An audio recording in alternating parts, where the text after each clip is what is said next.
Welcome back, everybody, to Dan Has Fun with me, Daniel. Doing more Advanced Wars 2, Black Hole Rising. Thinking we'll do the Green Earth missions in like a U formation, so we'll start here and kind of loop around. Anyway, let's start here. So, where did that sea fortress come from? Crush it. And unlike most times, I'm not going to completely skip the text, because we have some people we haven't seen before. So, Ada and Hawk are talking about a fortress being built. There are 8 mini cannons, and they have reports of a Green Earth force coming this way. And he asks if they're all air units, which they are. We're going to see that in a minute. And apparently that's the exact trap they wanted to set up. So, we have Sea Fortress, which is mission 25. And we're going to skip this text because this is just, oh, we walked into a trap. So, we have new COs to talk about for the first time in about a month and a half. This is the fortress. You can't attack the fortress, it's fine. You just have to take out the 8 mini cannons.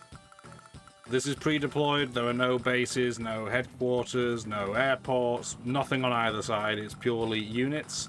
They get some cities for healing, that's about it. Let's talk about the COs before we get too far ahead of ourselves. But before I do that, let's turn the animations back on so I don't forget. There we go. So, COs. Eagle. Unsurprisingly for a guy named Eagle, he's all about air units. They actually use less fuel in this game than other units as well. They apparently have higher offense and defense. Obviously, you can't see the defense on this map. But yeah, his attack power boost actually isn't that high, considering only 3 units in this game get that boost.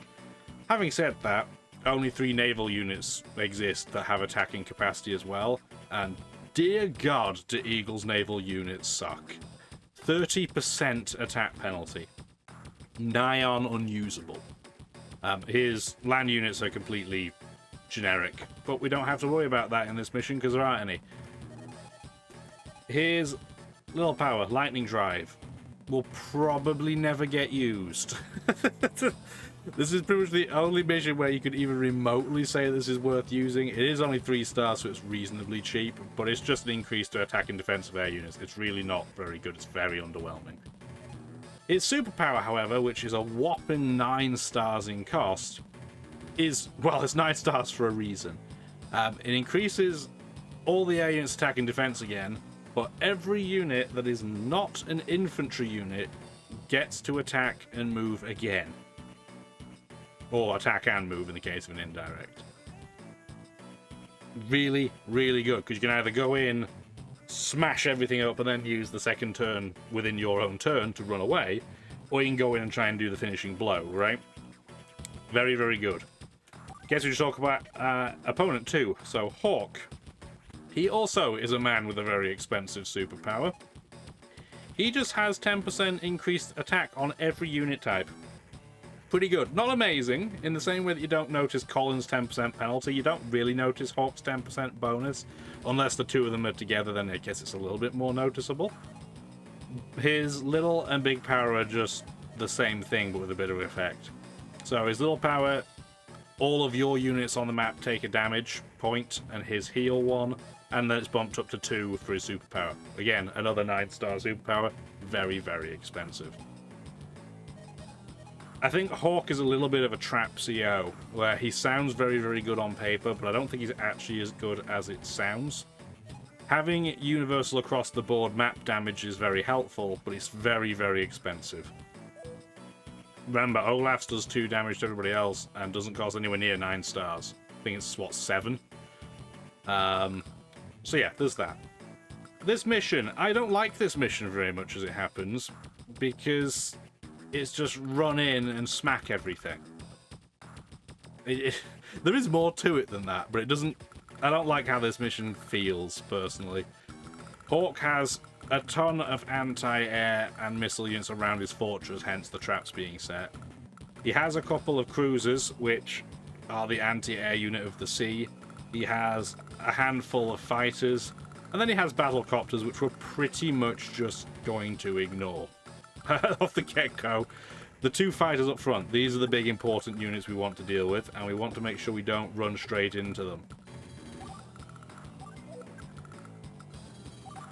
However, this is a very good mission for the join mechanic, because anybody who does, you know, across-the-board damage, the biggest way of getting around that is to join units.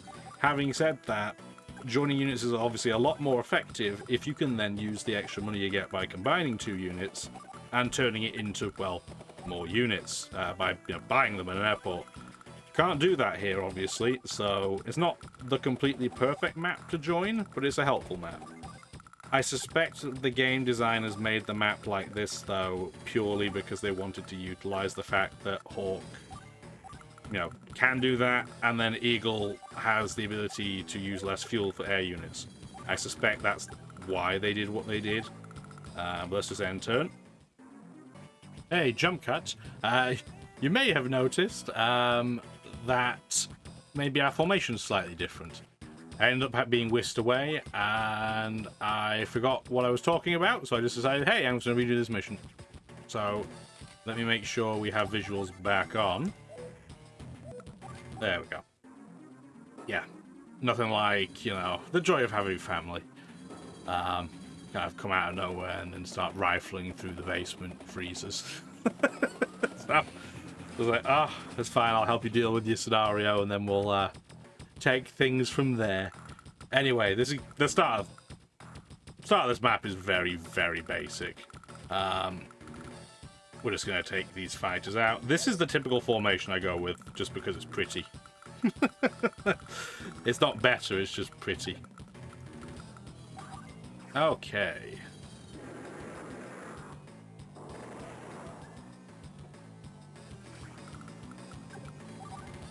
Alright. And we'll just do some more fighter-on-fighter violence. I always thought it was pretty weird in Advance Wars, Dark Conflict / Days of Ruin, depending where you live and where you're from. It's weird that in that game they decided to change what the names of some of the units were, but only in certain regions. So, in the American version, these are still fighters. In the European release, they are interceptors, which I guess is technically more accurate, but I don't like it so much. But it's because there's a new aerial unit in that game that in Europe is called a fighter, but they call it a duster in North America, which is interesting. But yeah, there's a lot of name changes in Dark Conflict / Days of Ruin, depending on the unit. Weird. Weird that was the time they decided they were going to localize it to different places. But yeah, the fact that neither release calls an APC an APC in that game, I find very peculiar. It's a very strange thing. I believe they're called a rig in North American's release, and then in the European release it's called like a mobile workshop or something very peculiar. I'm not an army person, so how accurate any of those names are, I have no idea. But I did think it was weird that they decided in that game to just change how everything was named for whatever reason.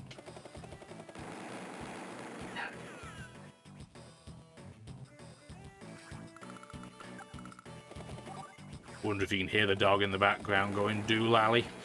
If it's not going to be the family, it's going to be the family pets. Oh dear, dear.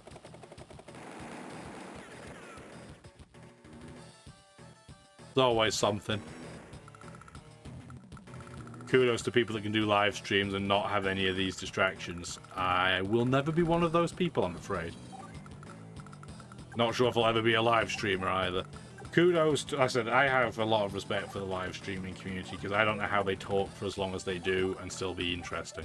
At least with a YouTube video I can be like, hey, talk about something vaguely interesting for half an hour. Then go, have a nap or something like that. But obviously you can't do that when it comes to, anything to do with streaming. And God forbid the people that do like the 12 or 24 hour streams. I don't know how they do it. Do not know how they do it. Didn't realize this episode was going to turn into old man rambling about technology again. But it just feels like that's every other Advance Wars video. Oh dear, dear. Okay. So, yes, Hawk superpower, knock 2 hit points off everything that we have. Bit unfortunate. Really, it's just more annoying that his fighters are in a position where they're being protected by the cannon. But, honestly, the fighters are so useless after this that I'm tempted just to throw the fighters in, probably get a couple of them smacked by cruisers, but it won't really matter. Again, this is the advantage of playing this game in a way where you're not obsessed with rating. Yeah, so we're going to do that. We won't be able to take the fighters out, most likely, but we'll have them on such a low amount of hit points that they will be negligible. Because, yes, this is going to get hit by a cannon and then taken out by a cruiser, probably. But we want to attack him as much as we can, weirdly, on the turn that he has a superpower up, because if he's got a superpower, he can't build more superpower points, right? So we want to kind of make hay while the sun shines. This cruiser... That's unfortunate. I'm going to have to put my healthier fighter in cruiser get wrecked range, but that's just the way this is broken down on this side. The top side's a little bit cleaner. There we go. Okay, that actually turned out alright. They're pretty much identical on both sides. Not perfectly identical, but close enough. We don't need to worry about the battlecopters. We do have to be a little bit careful of this cruiser. The other one has put itself in a slightly more blockaded position. But this cruiser has done the smart thing and gone straight down the bottom of the map. So what we want to do is we still want to be careful to make sure we don't expose our bombers to unnecessary attacks. Because right now, for example, this bomber is exposed.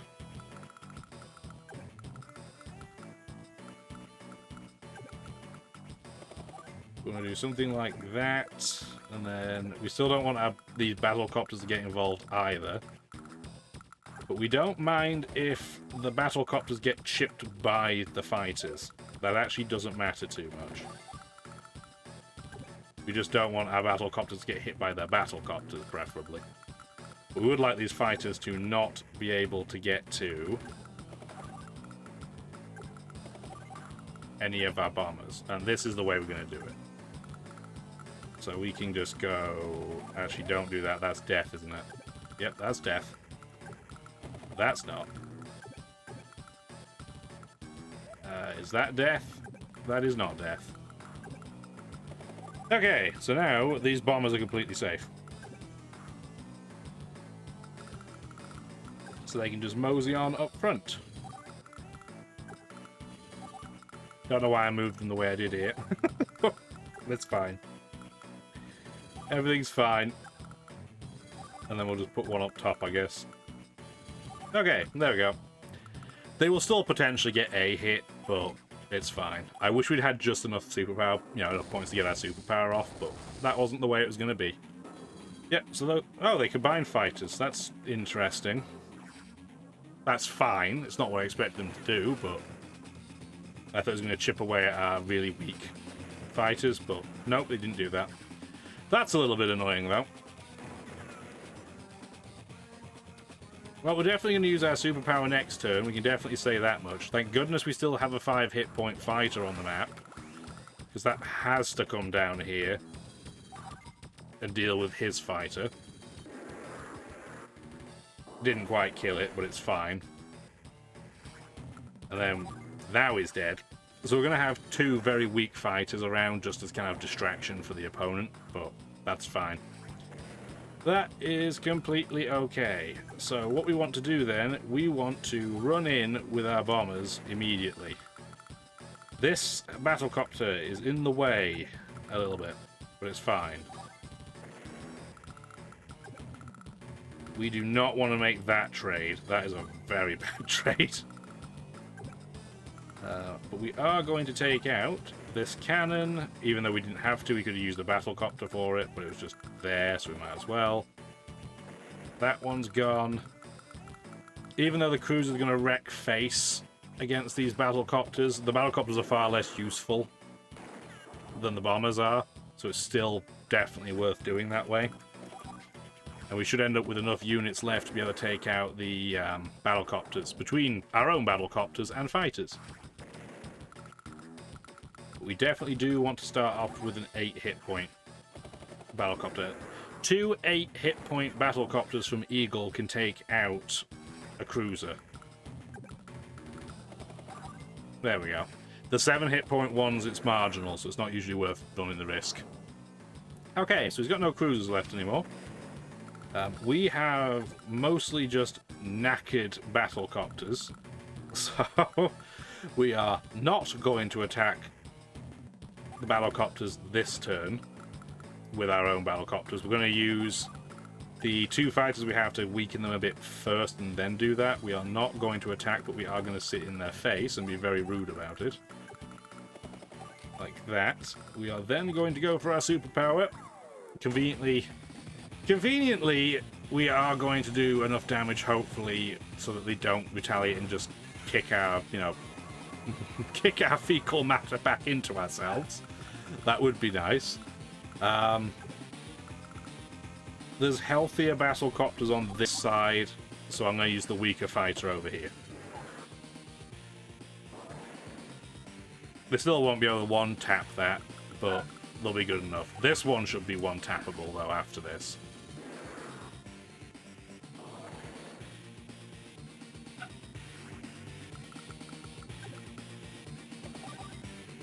Okay, there we go. Yeah, so that's out. So that's nice and safe. We're good there.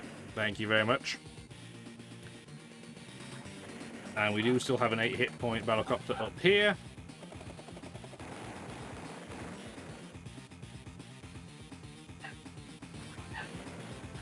I'm going to jump cut again. Be right back. Hooray, doggos!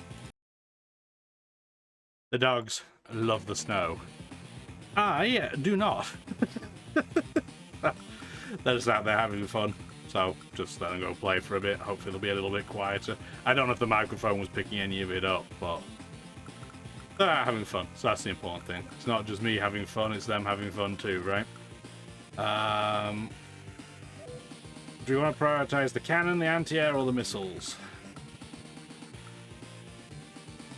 I should probably take out at least one of the set of missiles, which means you want to put this here. It's still going to get shot by the cannon behind, but at least it won't get taken out by another missile unit. I am also going to, at this point, let me take the visuals off, because this turn, otherwise, is going to take an eternity. So, there we go.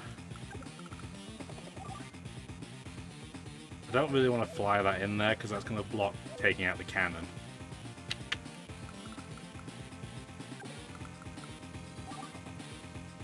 %, how depressing is that?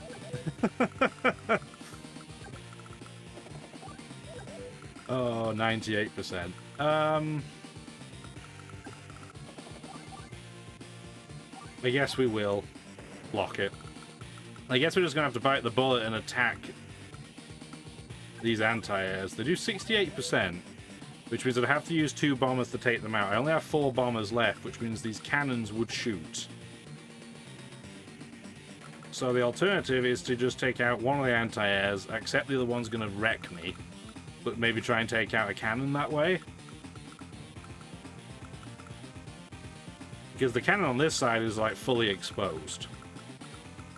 So I guess we could go in, get hurt, and then we can use... But if I go here, this person's going to get shot down by the missile as well. Oh yeah, I guess they're going to have to choose anyway. Somebody's going to die to a missile. Unless I take in a bomber on that too, but we've already made our decision here. You can't take this out, can you? Yeah, 20%, that's a shame. Okay. So then, this can go in here. That's one cannon gone. And then I can run around this side so I don't get... I shouldn't be able to get shot from there, right? Correct. Like that. So I can't take that cannon out unless I want to attack with this, which I don't. That's unfortunate, but what can you do? But we're going to fly in as a result. This guy just to be some hit points. Okay, we're gonna get clubbed on this turn.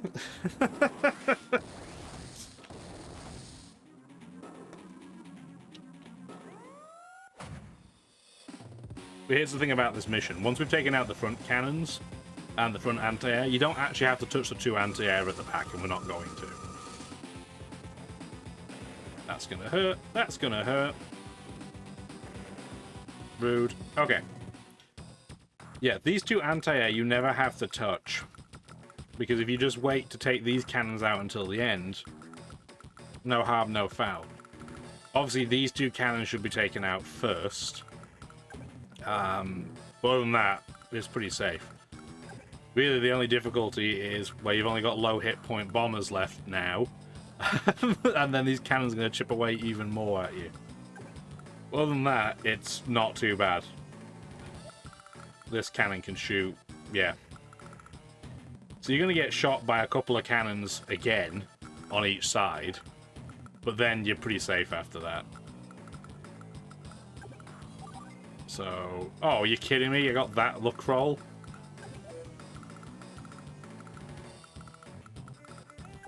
That stinks. That absolutely stinks that I got that roll.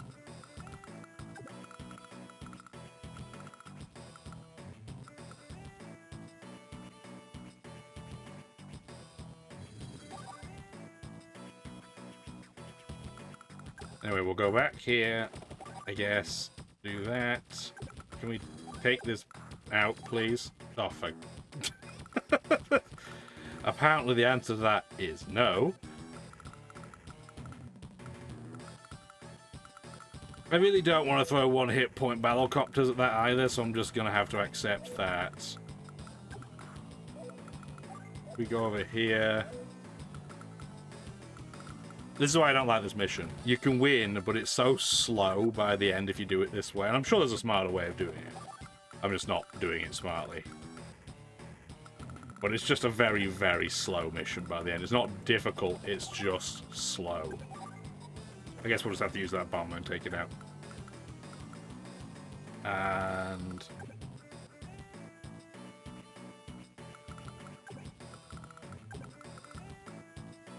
2, 4, yeah, you can't even go up there because you're going to get shot. But you can't sit here because you'll get shot as well, so...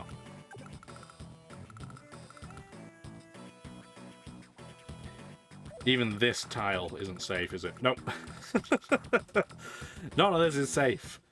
Nothing here is safe. But at the very least, you can at least use battlecopters to take this cannon out now. You don't really have to worry about, you know, saving anything else for it. I am going to throw this fighter in here and see if I get lucky and he wants to shoot that instead. This fighter only has 1 hit point, so there's no way that this will be the unit that it goes for, because it has no value in shooting it, right? Same with this one. So I can just wander that in with impunity, effectively. Because it doesn't actually matter if they shoot that one or not. It doesn't matter.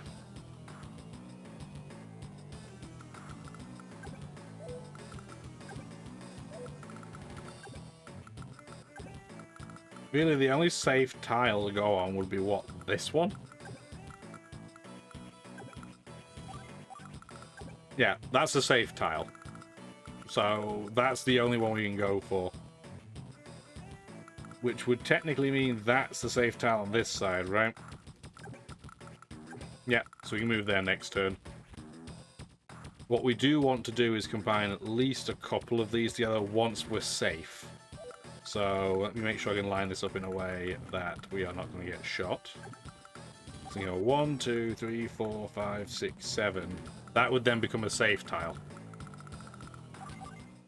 Okay, we are going to get there. We're going to get shot a couple more times. It is funny that it will still shoot the 1 hit point units even though it has no advantage to do so. But that's what the game does. We have to take this out, though, otherwise that tile that I said is safe is not actually safe. There we go. But now we can go back around and start chipping away at this thing. Like that. The battlecopter's actually running out of ammo. Pretty standard, it only has 6 missiles, and there's no APC on this map. Honestly, you might as well just shoot it.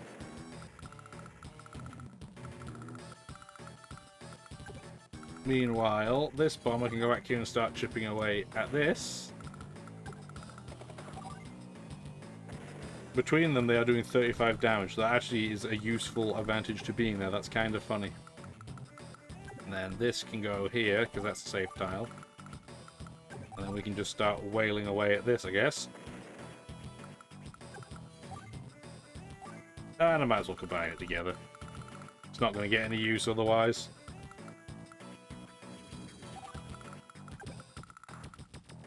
And we can combine those together, because we can combine ammunition that way. Try and put my teeth in and say it. Yep, so that bomb's going to get shot one more time. And at this point, we should be in a scenario where we stop getting shot. The score for this is going to stink something fierce, but you know, that's not the priority. We are going to combine that just so I've got that done for a turn. There we go. 19, thank you. Combine that for ammo as well. That's at 45, so that can now go. And then we're just going to wail on this cannon nice and slowly until it's gone, and then we can just go and take these two out. You can, once this cannon goes, we can just sit here and here respectively and just fly away, but until then, we have to wait. Yeah, it's one of those Pyrrhic victories, right? The amount of value of units that Eagle loses to be able to win a mission like this is enormous.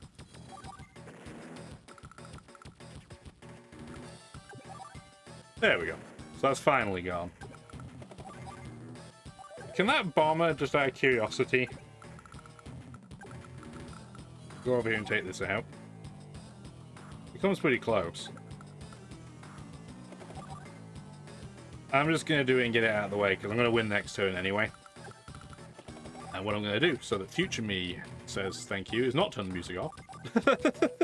Although when we turn the music off and back on, it cycles it back to the start of the song.